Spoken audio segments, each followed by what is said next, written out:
speak of the scapegoat, I speak of an ancient figure that stands at the threshold of both myth and psyche.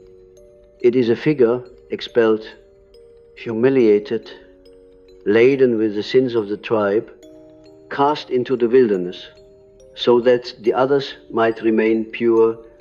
But within this act of exile lies a mystery, for what is rejected outwardly becomes inwardly magnified. The scapegoat carries not only the collective shadow of its people, but also the seed of vision.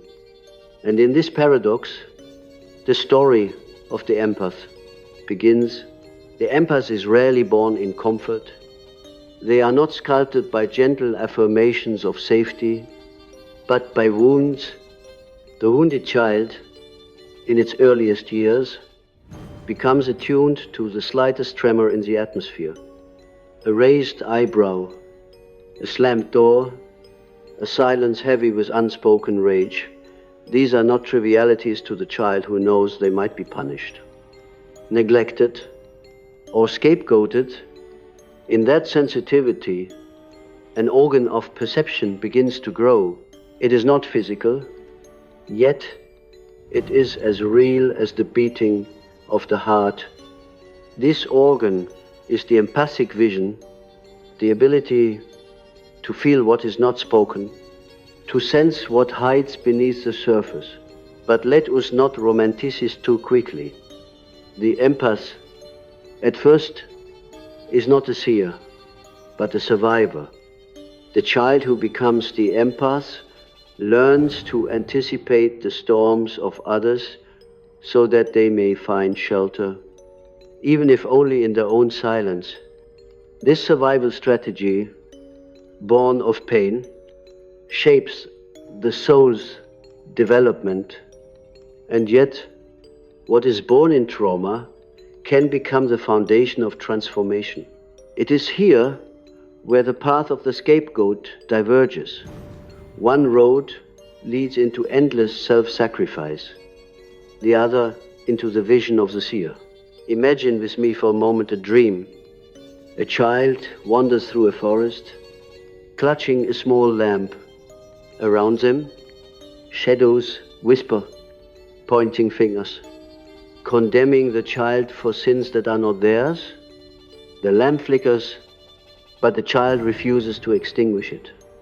At the forest edge stands an altar, upon which the child places a lamp.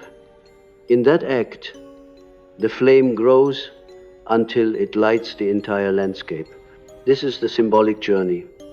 The one who carries the burden of blame may, if they endure, transmute the wound into illumination. What then is the essence of this transmutation?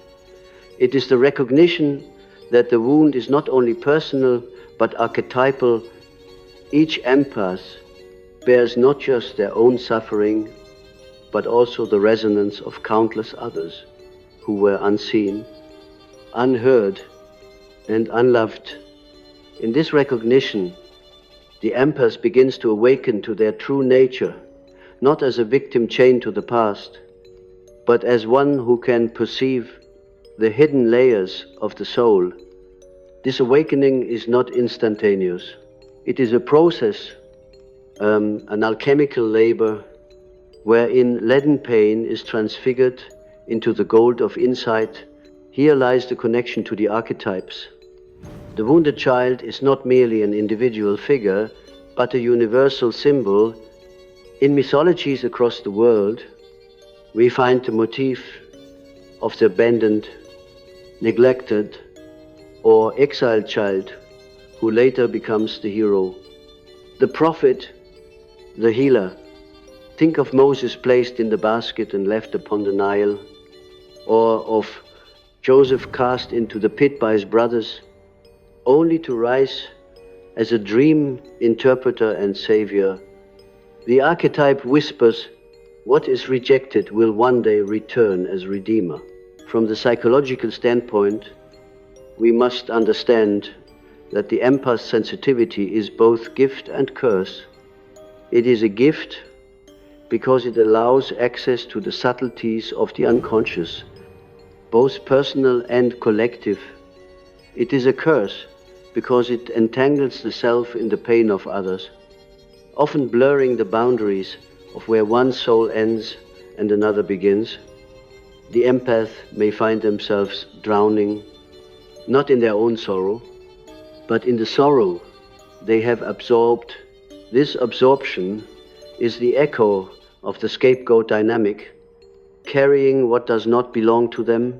But the evolution from scapegoat to seer requires one essential step: the return of projection. When we are scapegoated, the collective projects its shadow upon us.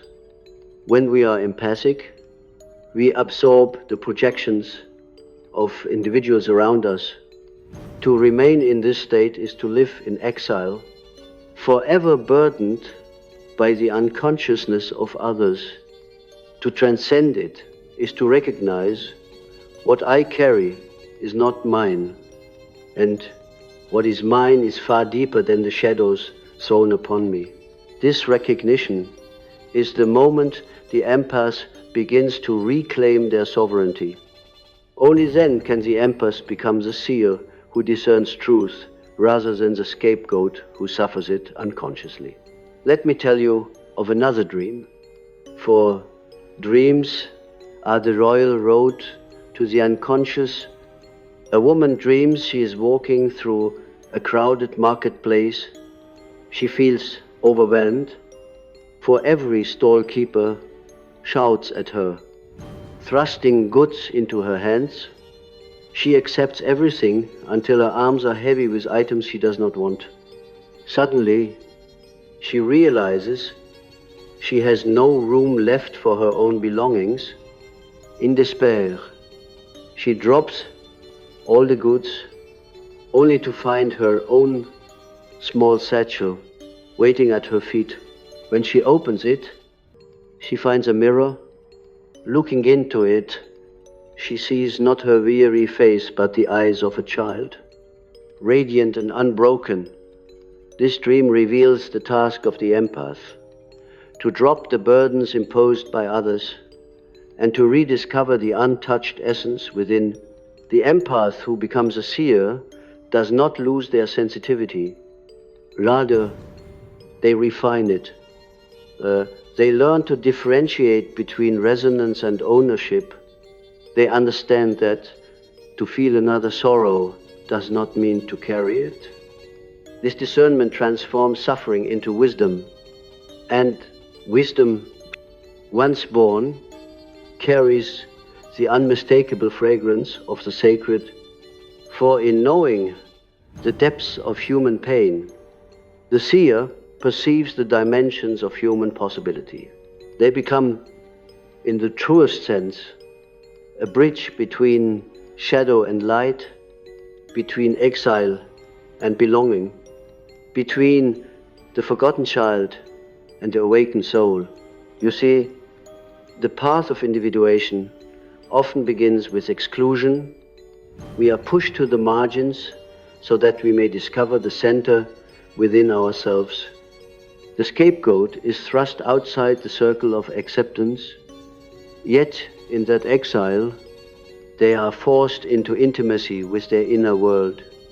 While others remain intoxicated by the collective, the scapegoat learns to converse with solitude, and solitude, though painful, becomes the womb of vision. What was meant to destroy becomes the very condition for revelation. The empath's greatest danger lies in remaining unconscious of this process. Many live their entire lives as scapegoats, forever carrying, forever pleasing, forever dissolving into the emotions of others. They believe their sensitivity is a curse, they cannot escape, but when they awaken, when they see that their wound contains a secret, they step into their archetypal destiny. They become not merely wounded children, but healers of archetypal wounds.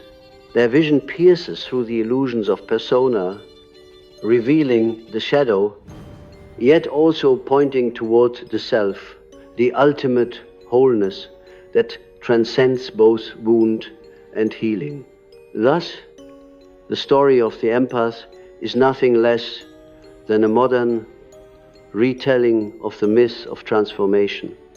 It is a story written in the language of suffering, but translated into the language of wisdom.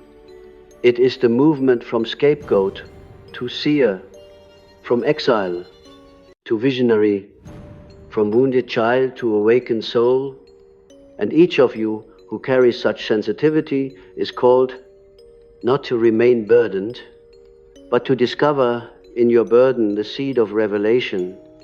For the wound is the eye through which the soul sees. To understand the metamorphosis from scapegoat to seer, one must confront the paradox of suffering. That which wounds us also opens us. The wound is a doorway. It pierces the skin of the ego, allowing the currents of the unconscious to flow through. Most people fear this rupture, for it destabilizes the illusion of control. But for the empath, the rupture is unavoidable. The early wound shatters the illusion of safety, and in its place grows a hyper-attunement to the unseen forces of emotion and psyche.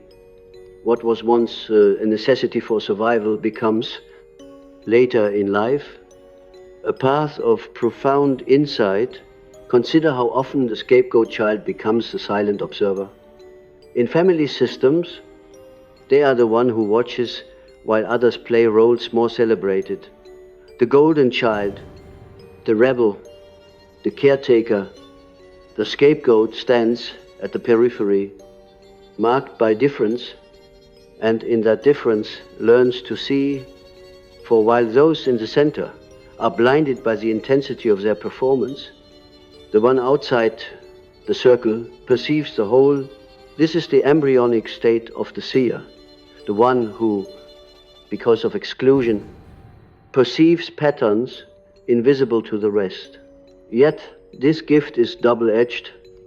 The empath often confuses perception with responsibility, feeling the unspoken pain of the father, the shame of the mother, the envy of the sibling. The empath assumes, if I can feel it, it must be mine to carry. Thus begins a life of psychic absorption, where the empath becomes a vessel filled with the unresolved conflicts of others. This is the archetypal role of the scapegoat, to bear what is too heavy for the collective. But in truth, no individual can carry the weight of another's unconscious. It is a burden that eventually crushes unless the empath awakens to the deeper meaning. The deeper meaning is this: feeling does not equal owning. Sensitivity does not imply obligation. The empath must learn to distinguish between resonance and possession. When the empath finally says, "This sorrow is not mine to carry, though I feel it deeply," a crack forms in the ancient pattern of scapegoating. For the first time, the empath sees not only the shadow of others, but also the outline of their own self, waiting in silence. Let us return again to the language of dreams, for the unconscious reveals itself most vividly there. A man once told me of a recurring dream in which he wandered through a cathedral filled with broken statues. Each statue bore the face of a family member, shattered and incomplete. He spent the dream attempting to repair them. But as soon as one was mended, another crumbled. At last, exhausted, he collapsed before an unbroken statue. Hidden in the corner, its face was his own, luminous and whole. This dream portrays the essence of individuation for the empath. The endless attempt to repair others must yield to the recognition of one's own inner wholeness. The task is not to be the savior of every broken piece, but to honor the intact self within. The scapegoat then becomes the seer, not by rejecting their sensitivity, but by reorienting it. Instead of being consumed by the outer storm of projections, the seer turns inward and discovers the archetypal currents flowing beneath. This shift transforms empathy from a reactive state into a symbolic perception. What once felt like overwhelming chaos begins to reveal patterns, archetypes, and deeper truths. The empath becomes an interpreter of the invisible, no longer drowning, but reading the waves of the unconscious like a map. It is essential to understand that this transformation does not happen in a single revelation. It is a gradual unfolding, like the work of the alchemist who watches the slow change of lead into gold. The empath, too, undergoes alchemical stages. Nigredo, the dark night of confusion and burden. Albedo, the washing of projection and the recognition of selfhood. Rubedo, the red dawn of vision, where the empath's wound becomes their eye. This symbolic process is not mere metaphor. It is the inner reality of psychic development.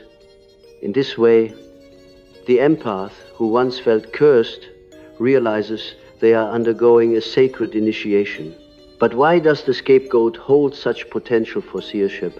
Because exclusion creates distance, and distance creates perspective.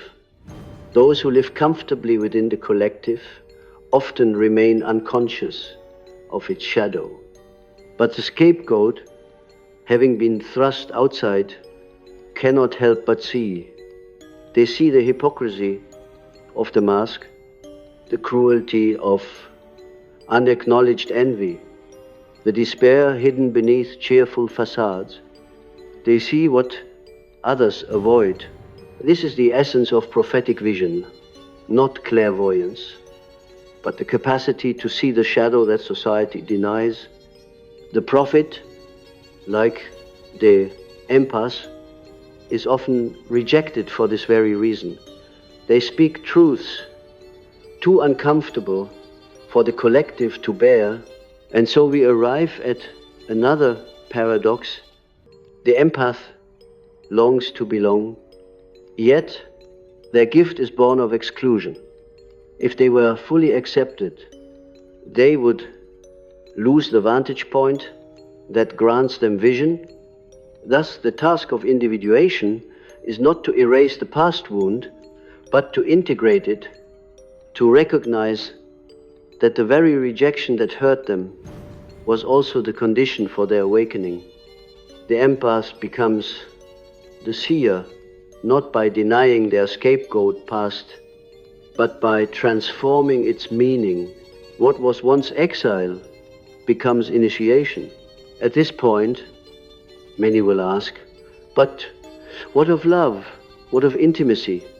Must the empath remain forever alone?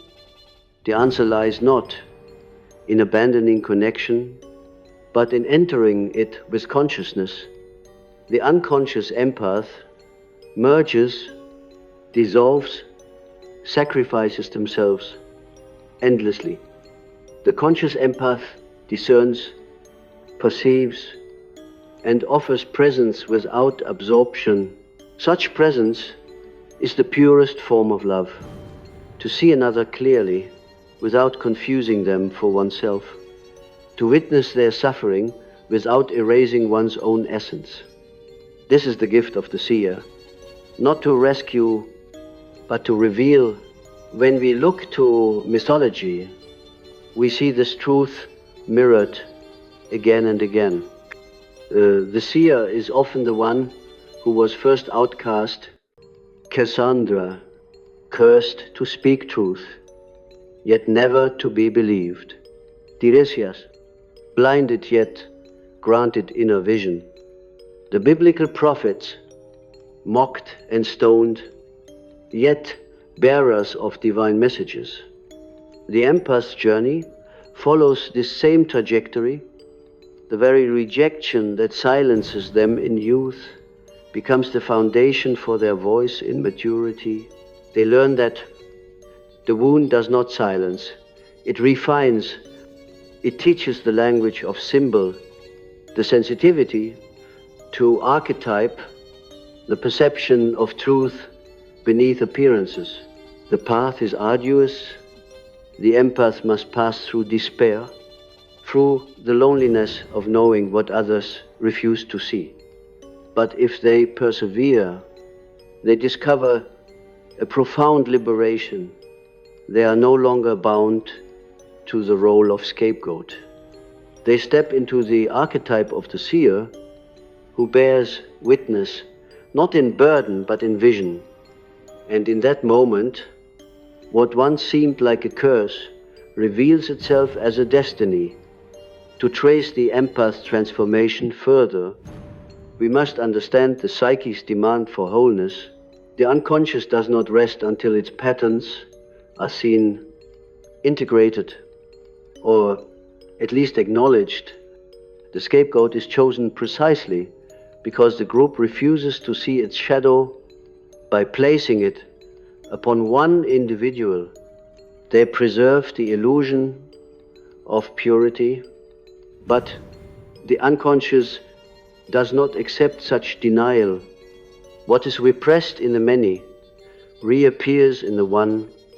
Thus, the scapegoat becomes both the victim of projection and the bearer of revelation. The empath is compelled to carry not only their own inner wounds, but also the psychic refuse of those who surround them. In youth, this is unbearable. The empath suffers without understanding, convinced that something inherently wrong resides within them. They become hypervigilant, always scanning, always absorbing, unable to differentiate their own essence from the atmosphere they inhabit. It is a drowning in psychic waters, a confusion of boundaries, so intense that the empath often loses themselves entirely. Depression, anxiety, and the strange sensation of living as a mirror rather than a self often follow. And yet, paradoxically, this drowning is also the baptism. The empath enters the depths others avoid, and there they learn to breathe in waters of the unconscious. Let us pause here and consider the archetype of the wounded healer. In mythology, the healer is rarely whole. Jung, the immortal centaur, suffers from a wound that will not close, and it is this wound that gives him the compassion and wisdom to teach the greatest heroes. The empath mirrors this archetype. Their wound is not merely a source of suffering. It is the condition for their ability to feel beyond themselves. If they had never been broken, they would not have developed the antennae of perception, but the danger lies in remaining identified with the wound. The empath must recognize that the wound is the initiation, not the identity. I once heard of a dream in which a young man walked through a desert carrying a cracked jar filled with water. No matter how he tried to seal it, the jar leaked. He despaired, convinced he would die of thirst. But as he walked, he noticed that flowers bloomed along the path where the drops fell. Though his jar was imperfect, life sprang up wherever he went. The dream revealed to him that his wound was also his gift, that what leaked from him unconsciously nourished others. The task was not to become a perfect jar, but to understand the meaning of his cracks. So too with the empaths. Their wound makes them a channel of life, but only when they cease trying to deny it or to bear it unconsciously. The path from scapegoat to seer is thus a path of conscious suffering. The empath cannot escape their sensitivity, but they can awaken to its deeper significance. They learn that what they feel is symbolic, not literal. The anger they absorb may symbolize the unspoken rage of a parent, but also the archetypal rage of humanity denied expression. The grief they sense may belong to a friend, but it also echoes the primordial grief of the soul, separated from its source. In this symbolic perception, the empath begins to see beyond the personal into the collective. They become a translator of archetypes, a reader of symbols, a seer of truth veiled in emotion, and here emerges the spiritual dimension of empathy.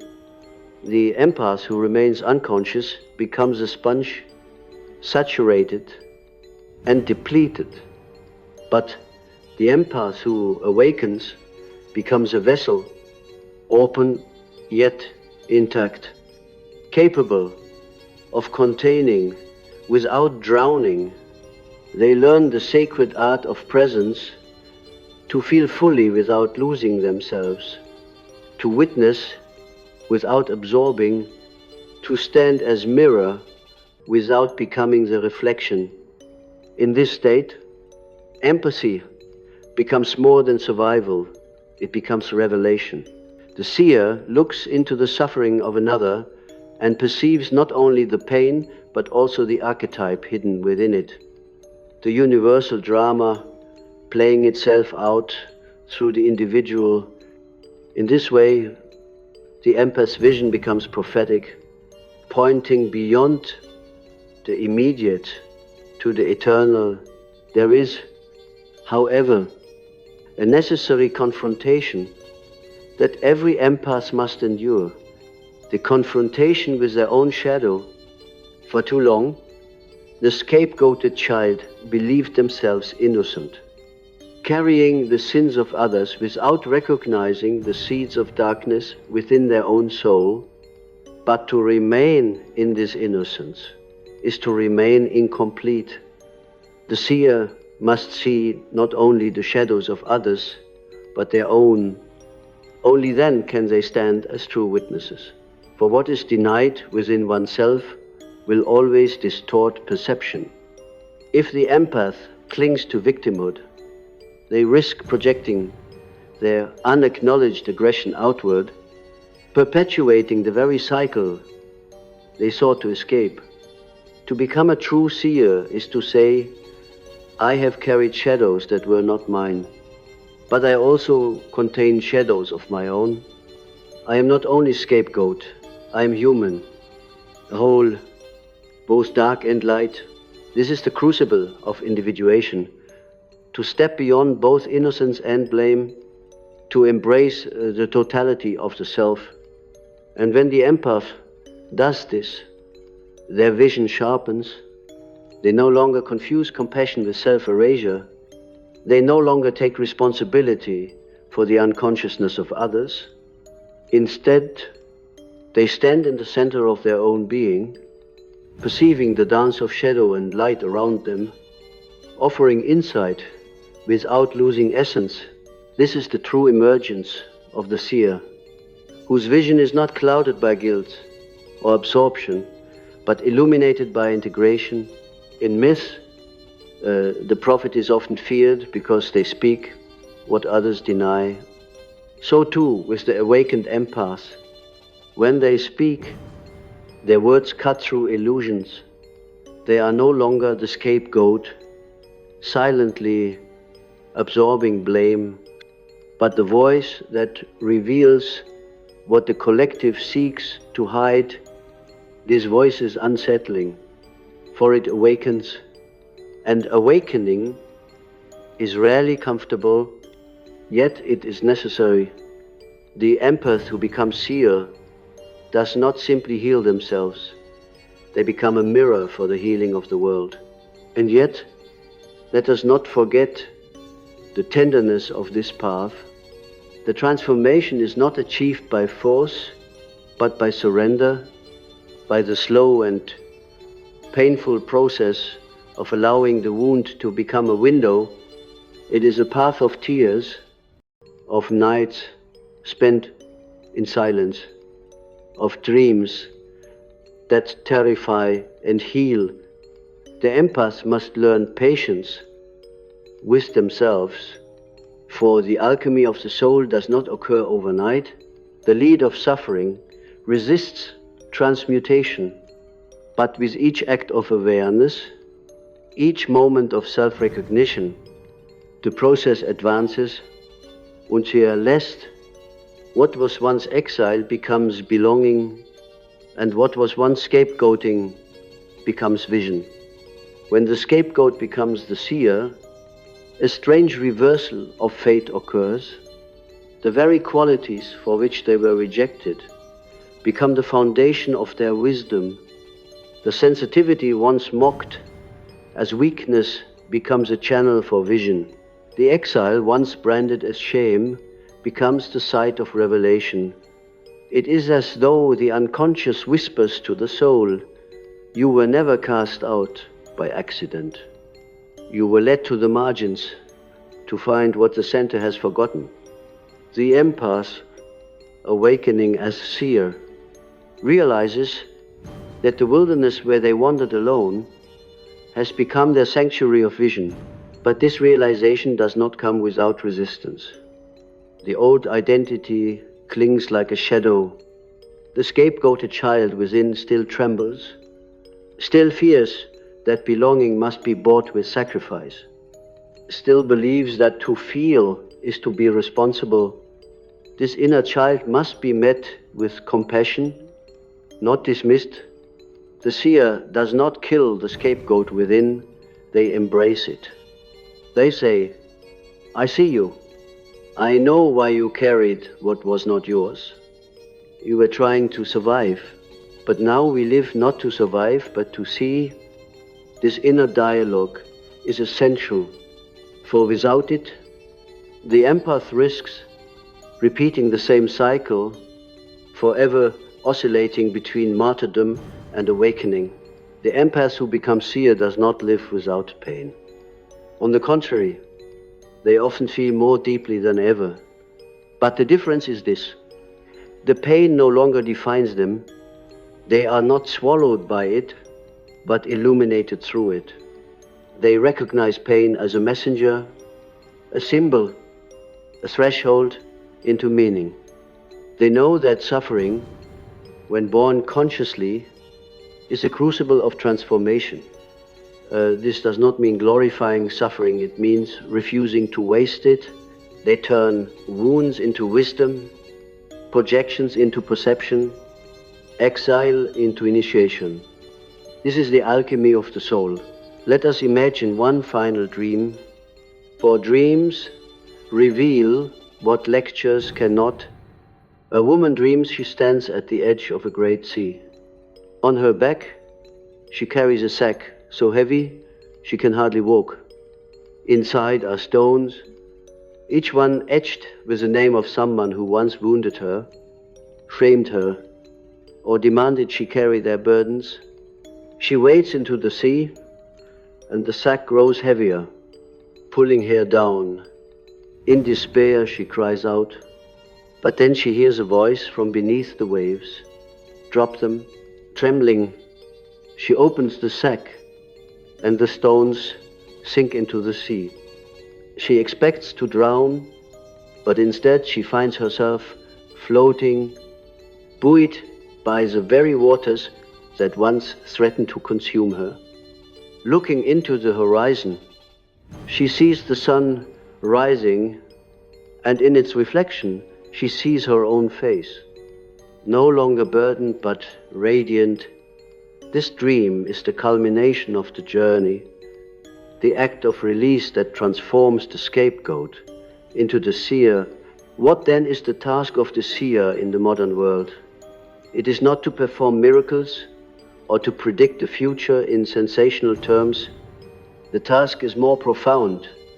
to remind humanity of what it refuses to see, to stand as mirror to the collective shadow, to reveal through empathy the hidden archetypes at play, to guide individuals and communities towards the integration of their own denied aspects. The seer does not remove suffering, but gives it meaning. They do not erase conflict, but unveil the symbols within it. Their role is not to escape the world, but to deepen it, and yet the seer must also guard against arrogance. Vision can intoxicate. The one who sees may begin to believe themselves superior, set apart, destined for greatness, but the true seer knows humility, for they remember the wound from which they came. They know that their vision is not theirs alone, but flows through them from a source beyond ego. They are channels, not owners. This humility is what protects the seer from becoming a false prophet, one who speaks not from vision, but from inflation.